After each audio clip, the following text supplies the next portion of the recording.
Вітаю сябры, у гэтым відэа будзе пераказ рамана Владзіміра Караткевіча «Христос прызямліўся ў гародні». Падзеі ў творы адбываюцца ў 20-30 гады 16 стагоддзя. І ў першых раздзелах перадаецца атмасфера беларускага сярэднявечча. Тады здараліся дзіўныя рэчы. Так аднойчы вымерлі ўсе цмокі ў Сенінскіх азёрах і пачалі ўсплываць іх трупы. Адзін лекар, падданы каралевы Бонны, не пабаяўся і прыехаў на гэта зачараванае месца, каб задаволіць сваю цікавасць. Відаць, мала яму было той гісторыі, калі яго ледзьве на вогнішчы не спалілі, за тое, што ён выкопваў трупы людзей і, страшна сказаць, трыбушыў іх. Прыблізна ў той жа час, калі павыміралі цмокі ў азёрах, у небе пачалі з'яўляцца прывіды гарадоў і караблі з крывавымі ветразямі. Бачылі людзі таксама і воінскія раці, якія нібыта ішлі па небе.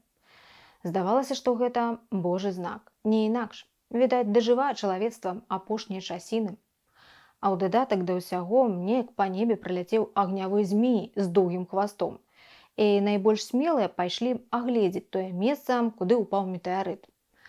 Убачылі вялізную яму з заплаўленымі бакамі, і ляжаў у гэтай яме нейкі чалавек, шырока раскінуўшы рукі. Быццам бы яго з неба зрынулі. Калі гэты чалавек падняўся, усе заўважылі, што на ім вопратка шкаляра. Ён сказаў, што прыблукаў сюды выпадкова, ён вандруе, стаміўся, прылёг адпачыць і, прыгрэўшыся, заснуў. На выгляд гэтаму чалавеку было год 35, і быў ён моцны і на галаву вышэйшы ад усіх. А потым шкаляр пайшоў сваёй дарогай, а мужыкі, з якімі ён размаўляў, сваёй. Далей у творы апісваецца з'яўленне коннікаў на гэтай распаленай сонцам сухой зямлі. І знешне было падобна, што гэта ехалі духоўныя асобы, а за іх спінамі сядзелі кабеты. Быў сярод іх кардынал Цыпрыян Лотар, а з ім прыгажуня Марына Крывец. Лотар прамовіў, што калі ён 20 год таму пакідаў гэтую зямлю, здаецца, яна была багацейшая. «Справа веры патрабуе ахвяр», адказаў яму на гэта біскуп Ян Камар. Тады Лотар загадаў паклікаць да яго мніха-каплана касцёла дамініканцаў Фларыяна Басяцкага. І некаторы час Лотар і Басяцкі ехалі побач моўчкі, а потым загаварылі аб стварэнні магутнага ордэна, небачнага войска, якое будзе выкрываць еретыкоў і вынішчаць іх.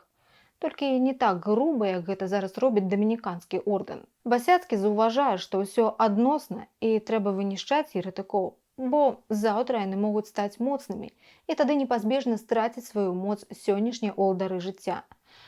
Басяцкі ўпэўнены, што асабліва заўзята трэба ваяваць супраць гуманізму, бо гэта рошчына вечнага неспакою. Лотар адказвае яму: «Ну тады трэба паспяшацца, бо людзі ўжо сваю Біблію выдалі. Будуць яе чытаць, пачнуць думаць, сумнявацца, шукаць.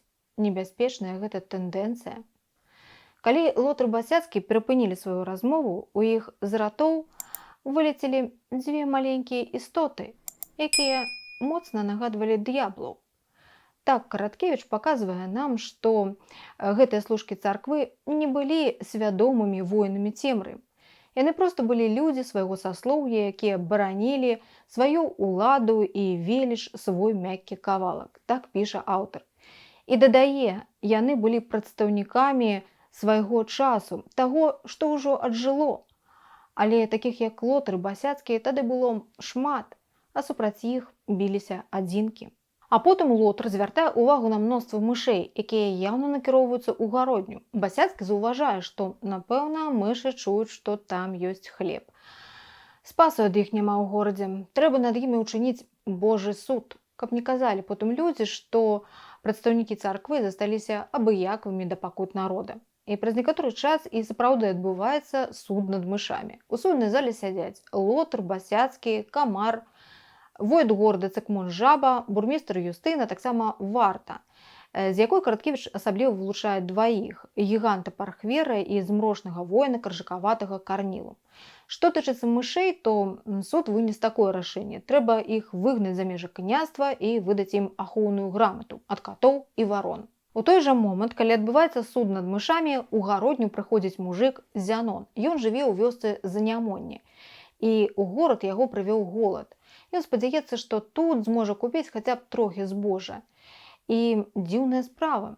Пакуль Зянон ідзе на рынак, яго ўвесь час абганяюць вазы з хлебам, бочкамі піва, футрамі. І Зянон глядзіць на ўсё гэта, вазы ўсё цягнуцца і цягнуцца, і мужик ніяк не можа зразумець, як так атрымліваецца. Проста люд галадае, а для каго ж тады ўсе гэтыя хлебныя вазы?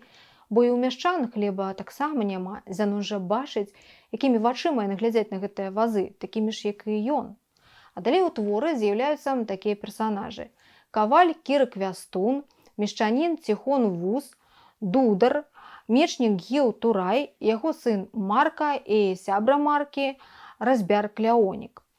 З імі знаёмы мужик Зянон, і ўсё гэта станоўчыя персанажы ў творы Караткевіча. Сабраўшыся разам, сябры разважаюць пра панства і царкоўнікаў, і Разьбяр Кляонік прыходзіць да высновы, што не павінна быць ніякай розніцы паміж каралём і народам. Павінна быць усё для ўсіх, агульнае і роўна. Мужик Зянон заўважае, што Богу нібыта ніякай справы няма да простага люду. Ну, хаця б дрэнненькі які, але наш мужыцкі Хрыстос з'явіўся, агушвае сваё пажаданне Зянон. І тады Кіры Квястун звяртаецца да сяброў: а навошта чакаць? Можна і самім штосьці зрабіць, каб выправіць сітуацыю. І на рынку адбываецца бойка, якая вельмі хутка перарастае ў сапраўдны бунт. Прымірыць два варожыя бакі рамеснікаў і гандляроў спрабуюць служкі царквы. У самы разгар сутычкі ў горадзе з'яўляюцца 13 вандроўных акцёраў.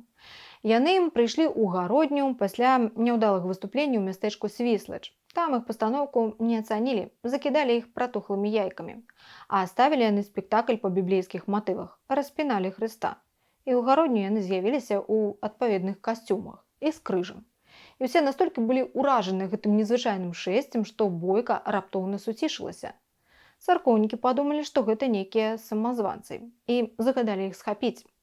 Сярод схопленых быў галоўны герой твора Юрась Братчык, шкаляр-недавучка, выгнаны з мірскага калегіума. У пастаноўцы, якая мела адбыцца ў гародні, ён павінен быў іграць ролю Хрыста. Лотар упэўнены, што гэта самазванцы, іх збіраюцца судзіць, пасылаюць за катам. Падчас суда Юрась Братчык расказвае, як лёс звёў яго з тымі людзьмі, з якімі ён зараз вандруе, пасля таго, як шкаляра выгналі з мірскага калегіума за сумненні ў веры. Ён пайшоў па зямлі без асаблівых спадзяванняў і без асаблівых намераў. Ён проста хацеў ведаць усё і жыць як усе. Першым ён спаткаў іудзея Іосія бен Равуні. Той быў выгнаны са слонімскага кагалу за тое, што не змог змаўчаць, заўважыўшы, што свой рабуе сваіх. Потым Братчык і Равуні спаткаліся з 4 рыбакамі на беразе бяздоннага возера пад Слонімам. Тыя пабіліся, патапілі панскія чаўны і цяпер, баючыся пакарання, не хацелі вяртацца назад. У хуткім часе да кампаніі далучыўся збяднелы беларускі шляхціц, але з пачуццём уласнага гонару, Богдан Роскаш. А затым далучыліся былы дрывасек, мытнік, акцёр, былы дыякан, фокуснік, канакрат. Пакуль ішоў суд над самазванцамі, па горадзе папаўзла чутка: а мо і сапраўды ў гародні Хрыстос з'явіўся. Той самы народны заступнік, якога яны ўсе так чакалі. У выніку народ пачынае штурмаваць замак, у якім сядзіць зняволены Божы сын і яго апосталы. Тады ў Басяцкага ўзнікае ідэя выдаць Братчыка за сапраўднага Хрыста. Яны скажуць людзям, што правялі следства, ва ўсім разабраліся і высветлілі, што гэта і сапраўды Божы сын з'явіўся. «Будзеш Хрыстом», гавораць царкоўнікі Братчыку, але той не пагаджаецца. Каб прымусіць, яго збіраюцца катваць. І нарэшце шкаляр дае сваю згоду. Трэба сказаць, што яго таварышы пагадзіліся стаць апостоламі без асаблівых ваганняў. Так у гародні з'явіўся Хрыстос. І Братчык пачынае рабіць першыя цуды. Раздае людзям хлеб з запасаў крамнікаў.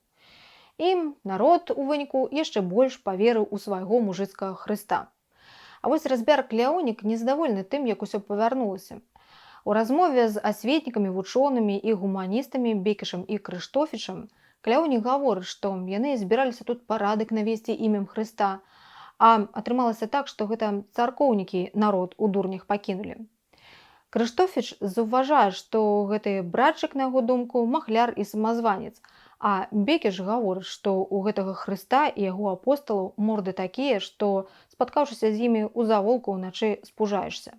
А Юрась братчык паступова пачынаў адчуваць сябе ўсё больш упэўнена, ён адчуваў сваю сілу. І гэта, канешне ж, не падабалася тым, хто яго так высока паставіў. Лотар непакоіўся, што братчык неўзабаве пачне імкнуцца да ўлады. А Юрась на самай справе толкам і не ведаў, як ён павінен паводзіць сябе ў новай ролі. Ён звярнуўся да святога пісання, але тое, што ён там прачытаў, яго не задаволіла. І тады ён агучыў сваё пажаданне сустрэцца з адным чалавекам, які жыве ў Рыме і ўсё ведае, з вялікім майстрам. Але праз некаторы час яму сказалі, што гэтая сустрэча немагчыма, таму што майстар памёр. Калі Бекіш і Крыштофіш даведаліся аб такім імкненні братчыка сустрэцца з майстрам, яны падумалі, што трэба ўсё ж такі прыгледзецца больш пільна да гэтага ілжэ-Хрыста. А Хрыстос знайшоў сваё каханне. Аднойчы ён убачыў 17гадовую прыгажуню, дачку мешніка Палянкі Анею, і не змог адвесці ад дзяўчыны вачэй. Анея таксама закахалася ў братчыка, але праблема была ў тым, што ў ім яна бачыла сапраўднага Божага сына, а не чалавека. І гэта прыводзіла яго ў адчай.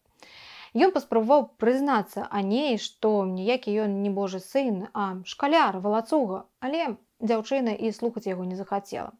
Калі пра сувязь братчыка і Анеі даведаўся Лотар, то ён загадаў употай выслаць дзяўчыну ў Машкаўскі манастыр, няхай там замольвае свае грахі. Братчык, напэўна, кінецца шукаць сваю каханую, і такім чынам яны і ад гэтага ілжэ-Хрыста пазбавяцца. А затым Лотар прыставіў да Хрыста і апосталаў сваю каханку Марыну Крывец, і ад гэтага моманту яна ўваходзіць у ролю Магдаліны. Што здарылася за Анеяй, братчык не ведае. Да яго даходзяць пэўныя чуткі, што, магчыма, яна яму здрадзіла і збіраецца выйсці замуж за нейкага магната, а па іншай версіі яе даслаў з горада бацька, каб уратаваць ад моцных ворагаў. Калі Хрыстос са сваімі апосталамі пакідае горад, да яго падыходзіць разбяр Кляонік. І Кляонік гаворыць братчыку, што ў той дзень, калі яго зняволілі, гэты каваль Кіры Квястун узняў горад, каб вызваліць Хрыста. І так братчык даведваецца, што ён не адзін, у яго ёсць падтрымка. А затым ён пытаецца ў рамеснікаў, ці вераць яны, што ён Бог. Кляонік адказвае, што ён не асабліва верыць, але гэта не мае ніякага значэння. Кім бы братчык ні быў, ён даў ім надзею, што не ўсе вакол ворагі. І з гэтага моманту Хрыстос пачынае усведамляць, што яго прышэсце, напэўна, здарылася недарэмна, так трэба было. А Кляонік крыху пазней гаворыць Бекішу, што гэты Хрыстос даволі цікавы і варты ўвагі чалавек, і ён не сябра царкве. Далей у рамане апісваюцца прыгоды Хрыста і яго апосталаў у розных кутках беларуска-літоўскага княства. І спачатку у адной вёсцы ля Нёмана яны васкрашаюць Лазара. Ну як васкрашаюць? Хрыстос і апосталы проста акунаюць п'янага Лазара ў крыніцу, і ён цверазее. У падзяку за цудоўнае васкрашэнне іх добра частуюць. А затым каля Любчанскага замку яны сустракаюць гандляра індульгенцыямі. Яны выкрываюць яго ў хлусні і махінацыях, а грошы раздаюць народу. Тут жа Магдаліна заўважае аднаго прыгожага маладога чалавека. Яго імя Ратма, і ён з'яўляецца сынам наваградскага ваяводы Мартэлы Хрыбтовіча. Калі Ратма сустракаецца вачыма з Магдалінай, ён адразу ж разумее, што закахаўся. Ратма і Магдаліна дамаўляюцца спаткацца ў Наваградку. Потым Хрыстос і апосталы падыходзяць да аднаго шляхецкага хутара. Там, у хаце, у той момант была адна гаспадыня, вельмі сквапная жанчына. Яна іх не пачаставала, палатна пашкадавала, і адзін з апосталаў, адыходзячы, спаліў ёй дом. Калі вярнуўся муж гэтай гаспадыні і ўбачыў, што іх хата згарэла, ён кінуўся ў пагоню за Хрыстом і апосталамі. У іх атрымалася уцячэ ад небяспекі, хоць і не без прыгод. І яны прыйшлі ў Наваградак. А там Магдаліна сустрэлася з Ратмой, і яны правялі разам ноч. У Магдаліны быў план. Яна хацела стаць жонкай альбо хаця б каханкай гэтага багатага маладога чалавека. І такім чынам уладкаваць сваё жыццё. У Наваградку Хрыстос робіць цуды. Ён вяртае зрок сляпым. Ну як сляпым? Такім жа махлярам, як і ён. Але дзякуючы таму, што яму ўдалося прад'явіць гэты цуд народу, ён уратаваўся ад царкоўнікаў. А яны выйшлі на яго след па наводцы Магдаліны. Яны збіраліся схапіць ілжэ Хрыста і завяршыць ужо ўсю гэтую камедыю, але не атрымалася. Тады Магдаліна накіравалася да замка, каб развітацца з ратмой. Выявілася, што юнака бацька пасадзіў пад замок, бо зусім звар'яцеў хлопец, адмаўляецца ад багатай нявесты, збіраецца ажаніцца немаведама з кім. Так і не ўбачыўшыся з ратмой, Магдаліна пайшла да тых, каго яна толькі што ледзьве не аддала ў рукі святой службы. І па дарозе яе закідалі камянямі жанчыны, сярод якіх аказалася і нявеста ратмы Ганорыя.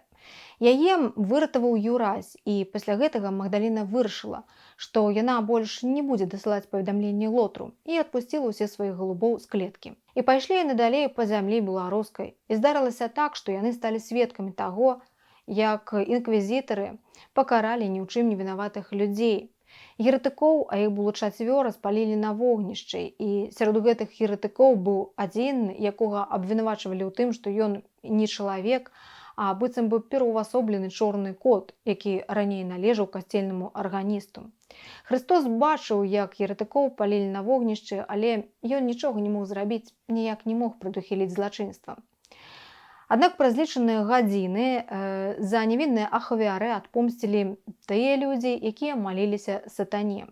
Христос таксама выпадкова апынуўся на месцы, дзе адбывалася чорная імша, і ён бачыў, як пазбавілі жыцця генеральнага камісарыя доказнай інквізіцыі. І вось Христос прыйшоў у мястэчка, якое было зусім недалёка ад Машкаўскага манастыра, але толькі Магдаліна ведала, што Анея дзесьці зусім побач. Што тычыцца Анеі, то яна ўжо зразумела, што закахалася яна не ў Бога, а ў чалавека, але гэта ёй было ўжо ўсё роўна, бо яна зразумела, што яна і сапраўды яго кахае. Анея чакала вызвалення, і яна нічога не ведала пра тое, што зараз у гэты момант Христос знаходзіцца пад самымі сценамі манастыра. А Христос разам з апостламі і Магдалінай вырашыў правесці ноч пад мурамі манастыра, таму што да яго даходзілі чуткі аб з'яўленні на поўдні татар. Трэба было берагчыся, не начаваць жа ў чыстым полі. А тут, калі што, можна будзе схавацца ў манастыры, іх жа, напэўна, упусцяць. Але калі нечакана з'явіўся вораг, іх ніхто не ўпусціў. Справа ў тым, што ў Машкаўскім манастыры чакалі з'яўлення татар. Христос нічога не ведаў аб змове царкоўнікаў і басурман. Лотр паабяцаў татарам, што ў абмен на мір ён выдасць ім багацце, рабоў і жанчын. Ім павінны былі выдаць маладых манахінь з Машкаўскага манастыра, у тым ліку і Анею. Калі ля муроў манастыра з'явілася арда, Христос пачаў адчайна змагацца, і ён перамог ворагаў, кідаючы на іх вуллі з пчоламі. Манахіні пазбеглі палону, а Юразь братчык толькі пазней, калі яны ўжо ад'ехалі адсюль, даведаўся ад Магдаліны, што ён быў зусім блізка ад сваёй каханай. Яны прыпыніліся на ўзгорку, і Христос пасля бяссоннай ночы заснуў. І ён убачыў у сне людзей у белых адзеннях. Побач з імі ішлі ваўкі, ягняты, львы, сабакі. І ўсё гэтае шэсце было мірным і радасным. У людзей былі дзівосныя светлыя твары, і Христос глядзеў на іх і думаў, што ён гатовы ахвяраваць усім дзеля гэтых людзей, бо ён адчувае страшэнную любоў да іх, ажно сэрца сціскаецца. А потым ён заўважыў на велізарным ільве Анею. Ён кінуўся да яе і прачнуўся. Далей у рамане апісваецца сустрэча братчыка з ханам Марлорай. Яны сядзяць і размаўляюць, і ў нейкі момант хан здзекліва узгадвае слова з Бібліі. Калі цябе ўдарылі па адной шчацэ, а братчык завяршае, падстаў другую. І тут жа ён ударыў у зубы хана так, што той пакаціўся з кургана. Ніхто і заўважыць не паспеў, як гэта здарылася. Крыху пазней Христос перамагае татарскае войска. Загнаўшы хана Марлора ў пастку, братчык спачатку прапануе яму здацца, і калі той не пагаджаецца, забівае яго.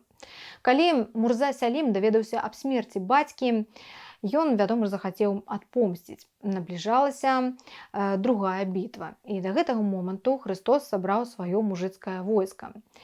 І у другой бітве Христос са сваім войскам перамагае. Але ў той бітве загінула вельмі шмат людзей, і перамога не была для Хрыста суцяшэннем.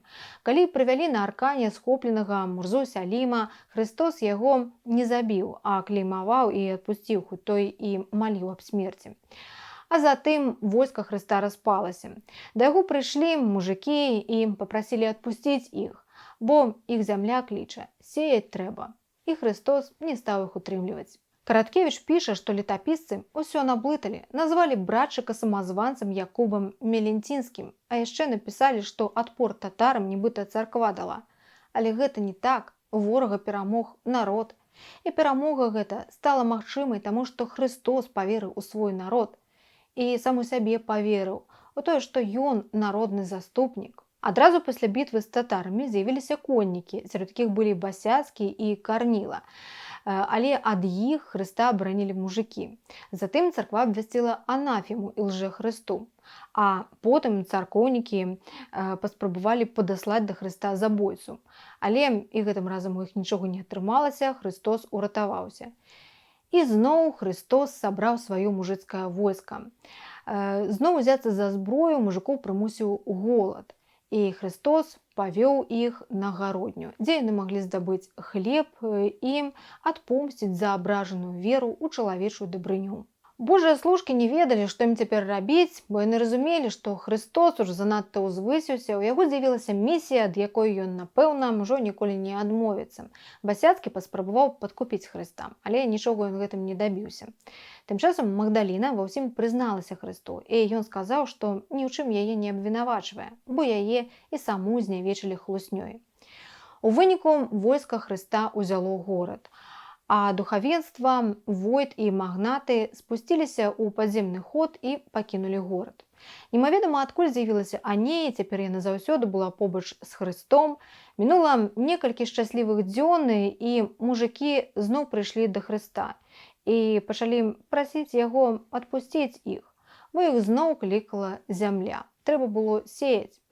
І зноў Христос не стаў іх утрымліваць, распусціў сваё войска, хоць і разумеў, што небяспека ад Лотра яшчэ не мінавала. Неўзабаве Лотр з падмогай з ваўкавыскам падышоў да гародні. Тым часам Басяцкі перад апошняй вячэрай сустрэўся з апосталамі і здолеў падкупіць іх.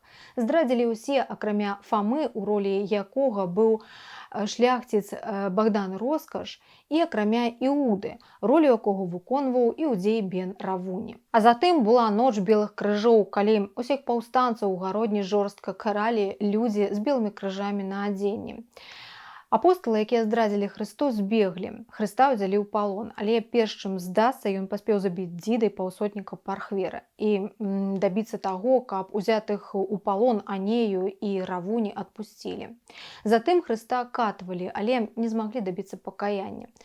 Увесь гэты час працягвалі ў горадзе караць паўстанцаў, але і гэтыя людзі паміралі гордымі і нязломнымі, і куды ім падзелася іх пакора і баязлівасць? Нешта здарылася з душамі гэтых людзей. Загінулі мужык Зянон і мечнік Еўтурай. Насельніцтва горада паменшала напалову. У апошні дзень перад пакараннем Христос пагаварыў з бурмістрам Юстынам. І Христос сказаў, што зараз нараджаецца новая парода людзей са светлымі думкамі, за якіх і жыццём ахвяраваць не страшна. Бурмістр заўважыў, што гэтыя царкоўнікі хлусяць на кожным кроку. І братчык адказаў яму на гэта: «Ну вось бачыш, калі ты заўважыў брахню, то значыць ты чалавек, а чалавеку будзе дадзена праўда. Мабыць, не скора, але чалавек з вялікай літары народзіцца. Галоўнае цяпер нам не таптаць у сабе ягоныя іскры». І калі бурмістр Юстын прапанаваў Хрысту збегчы, той падзякваў, але ўсё ж адмовіўся. А вось што здарылася са шляхціцам Богданам Роскашам. Амаль суткі ён праляжаў непрытомны пад кучай забітых латнікаў. Затым неяк ачомаўся, зняў забітага вопратку з белым крыжом на рукаве, падабраў меч, забінтаваў сабе галаву, каб ніхто яго не пазнаў. І пайшоў блукаць па горадзе, шукаючы магчымасці неяк дапамагчы Хрысту.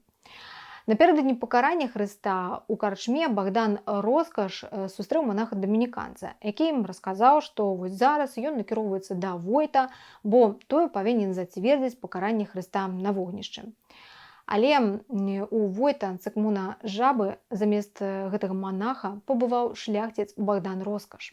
У ноч перад Галгофай Юрась братчык убачыў сон, быццам бы ён трапіў на неба, у рай. А там усё уладкавана так, як на зямлі. Яго сустрэў бог Саваоф разам з дзевай Марыяй, і вось яны сядзяць у звычайнай сялянскай хаце, размаўляюць, яны яго частуюць і ўзрушана слухаюць пра тое, якія здзейкі чыняцца над народам на беларускай зямлі. А затым Саваоф падыходзіць да акна, шырока расчыняе яго, і ў разрывах аблокаў братчык бачыць, як лунаюць буслы над прыгожай, багатай зямлёй. Зямля ўся прыбраная, паўсюль заможнасць і дастатак, і дзесьці там людзі, якіх ніхто ніколі не крыўдзіў, не падманваў, не рабаваў. Яны працуюць на палях і спяваюць, і гучыць прыгожая, неўміручая беларуская мова. Мужыцкі Хрыстос заплакаў, і праз сон пачуў удар замкавага звона. Раўлі званы, на вуліцы збіраўся народ, Хрыста чакаў вялізны сасновы крыж. Працэсія зрушыла з месца ў 9 гадзін раніцы, і Хрыстос цягнуў на плячах цяжкі крыж, і ён думаў пра тое, што вось і завяршаецца гэтая камедыя, на ўдзел у якой яго сілком штурхнулі некалькі месяцаў таму. А затым прыйшло паведамленне, што Войт Цыкмун Жаба забіты, і перад смерцю ён не ўхваліў пакаранне Хрыста на вогнішчы. Тады няхай павісіць на крыжы. Так прапанаваў Лотру Басяцкі. І спачатку Лотр засумняваўся, але потым пагадзіўся. А ў натоўпе, які назіраў за працэсіяй, было шмат сяброў Хрыста, якія планавалі яго вызваліць. У гэты момант непадалёк знаходзіліся і Бекеш з Крыштофічам. І Бекеш, гледзячы ў твар Хрысту, пачынае разумець, што ён памыляўся ў сваіх меркаваннях наконт гэтага чалавека. Ён не шуканец, не махляр і нават не самазванец. Ён мае права, ён такі, якім павінен быць чалавек, так гаворыць Бекеш Крыштофічу. Тым часам набліжаўся момант пакарання, і Басяцкі са здзеклівай усмешкай прапанаваў Хрысту заспакоіць смагу і даў знак вартавому, а той плюхнуў віном у твар Юрасю братчыку.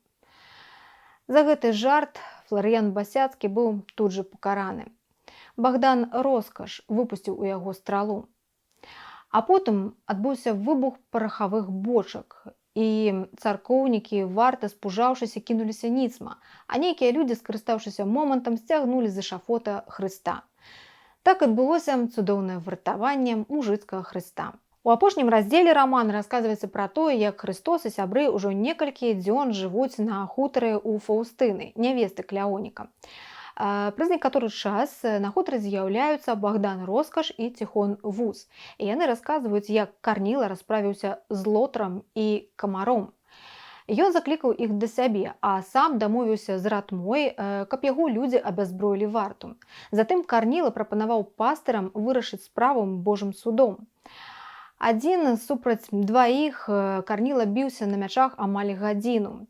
У выніку Лотр і Камар загінулі, а Карніла застаўся жыць, хоць і быў паранены. І ён перайшоў на службу да новага магутнага уладара. І гэтым уладаром быў малады Ратма, бацька якога загінуў, і Ратма спакойна ажаніўся з Магдалінай. Хрыстос вырашыў ісці на поўдзень і пасяліцца там у пушчы, на мяжы Палесся і Белавежы. Астатнія збіраюцца ісці разам з ім, акрамя Фаўстыны з Кляонікам і Маркі і Турая. Яны застаюцца на хутары. Але перад тым, як ісці, Хрыстос вырашае дапамагчы маладым гаспадарам прывесці да ладу зямлю. І фінал твору Караткевіча атрымаўся сімвалічны. Сейбіты падымаюцца на вяршыню круглага пагорка, як на вяршыню зямнога шара. І наперадзе, насустрач сонцу, ідзе Хрыстос, мерна размахваючы рукамі. На гэтым усём, калі спадабаўся пераказ, стаўце падабайку і абавязкова падпісвайцеся на канал.